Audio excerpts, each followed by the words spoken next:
अस्सलाम वालेकुम। इस क्वेश्चन में हम ये देखते हैं कि जो सेट ऑफ इंटीजर है वो under the relation less or equal partial ordering relation है या नहीं। तो सबसे पहले हम देखते हैं कि क्या ये रिफ्लेक्सिव है।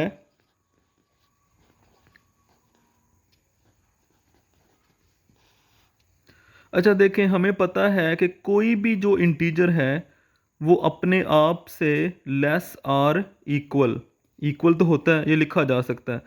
तो हम ये कह सकते हैं कि for all A belongs to G क्या होगा, A is less or equal to A, ऐसे लिखा जा सकता है।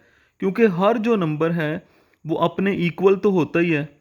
तो लेस और इक्वल है, मतलब अगर लेस नहीं है तो इक्वल तो होगा ही। तो हम कह सकते हैं कि ये रिफ्लेक्स रिलेशन जो है ये रिफ्लेक्सिव होगा। जैसे ये देखें, हम ये लिख सकते हैं 4 is less or equal to 4।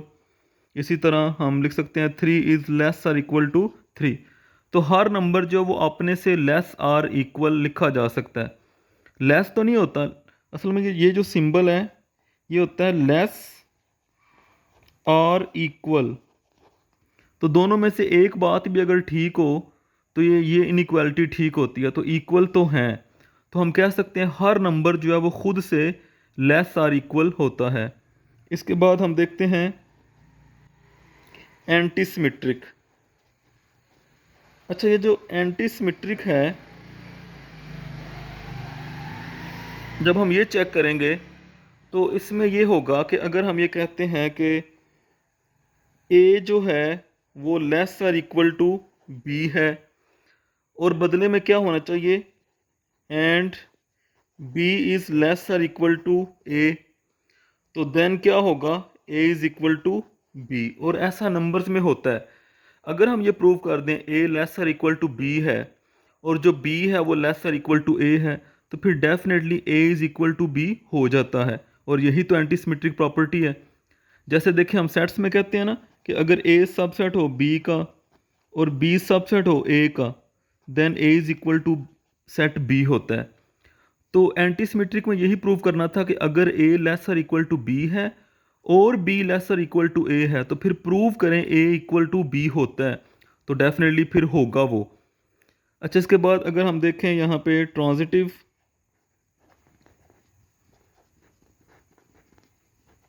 Transitive transitive property कैसे होल्ड करती है कि अगर हम ये कहते हैं for all A B C belongs to G, अगर हम 3 नंबर लेते हैं तो अगर ऐसा होगा A less or equal to B है and B less or equal to C है, then definitely A less or equal to C तो होगा ही। तो ट्रांजिटिव प्रॉपर्टी जो है वो इसमें होल्ड कर रही है। आप नंबर से एग्जांपल ले सकते हैं। हम कह सकते हैं 3 लेस आर इक्वल टू 5 है और 5 जो है वो लेस आर इक्वल टू 7 है, तो फिर 3 जो है वो लेस आर इक्वल टू 7 हो जाएगा। तो ट्रांजिटिव प्रॉपर्टी जो है वो भी इसमें होल्ड कर रही है। तो इसका मतलब ये हुआ कि जो सेट ऑफ इंटीजर है under the relation less or equal वो क्या हो गया, पार्शियल ऑर्डरिंग रिलेशन हो गया। अच्छा, इसके बाद हम एक डेफिनेशन पढ़ते हैं। कंपेरेबल एलिमेंट्स क्या होते हैं? कंपेरेबल एलिमेंट्स ये होते हैं कि अगर हमारे पास कोई भी सेट है तो उसके हम कोई भी 2 एलिमेंट लें। फॉर एग्जांपल हम कहते हैं कि for all A B belongs to the set S, तो क्या होगा, ये कंपेरेबल कब कहलाएंगे, either A relate to B और बी रिलेट टू ए, ऐसा होगा तब ये कंपेरेबल हो गए। या तो ए रिलेट करेगा बी को या फिर बी रिलेट करेगा ए को, तो वो कंपेरेबल हो जाएंगे। अच्छा, अब रिलेट करने का क्या मतलब है? रिलेट करने का मतलब है जो भी रिलेशन आप यूज़ कर रहे हैं।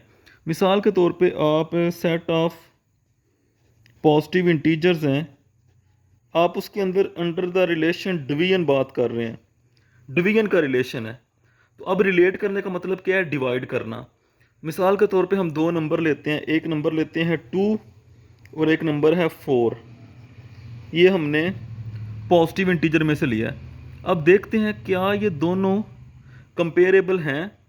तो क्योंकि हमारा अब रिलेशन क्या है, डिवीजन, डिवीजन का सिंबल जो है वो ये होता है, लेकिन ऐसे जो लाइन है ये भी डिवीजन को शो करती है।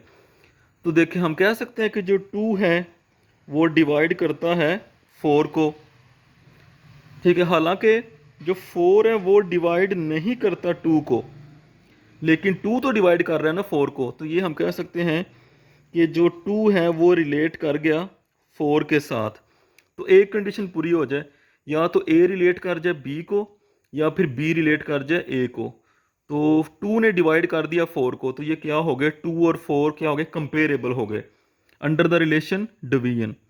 अब फर्ज करें मैं 2 एलिमेंट और लेता हूँ, मैं कहता हूँ एक 3 है और एक 7 है, यही रिलेशन है डिवीजन। अब ना तो 3 डिवाइड कर रहा है 7 को, और ना ही 7 डिवाइड कर रहा है 3 को। तो ये ना तो ए रिलेट कर रहा है बी से और ना बी रिलेट कर रहा है ए से, तो ये दोनों एलिमेंट जो हैं वो कंपेरेबल नहीं है, ठीक है।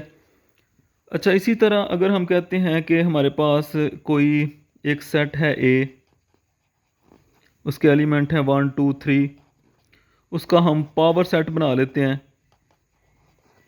ठीक है। उसमें पहले हमने पढ़ा था एम्प्टी सेट आएगा, फिर उसमें आएगा 1, फिर उसमें आएगा 2, फिर आएगा 3, उसके बाद आ जाएगा यहाँ पे 1 2, फिर 1 3, फिर आएगा 2 3, फिर आएगा 1 2 एंड 3। अच्छा, अगर हम यहाँ पे बात करें कि जो पावर सेट्स हैं अंडर द रिलेशन सबसेट, अब रिलेशन क्या है, सबसेट। अब रिलेट करने का मतलब क्या है, सबसेट होगा तो रिलेट करेगा। तो हम देखते हैं कौन क्या कोई कंपेरेबल, हम फर्ज करें ये 2 सेट ले लेते हैं, एक है 1 2 और एक है 1 3। क्या ये दोनों कंपेरेबल हैं? तो आप देखें ना तो 1 2 जो है ये सबसेट है 1 3 का, और ना ही 1 3 जो है ये सबसेट है 1 2 का। तो ये कंपेरेबल नहीं है। लेकिन अगर हम फर्ज करें ये ले लें, जैसे कि 1 और 1 3 ये ले लें, 1 एक सेट ले लें और दूसरा ले लें 1 3।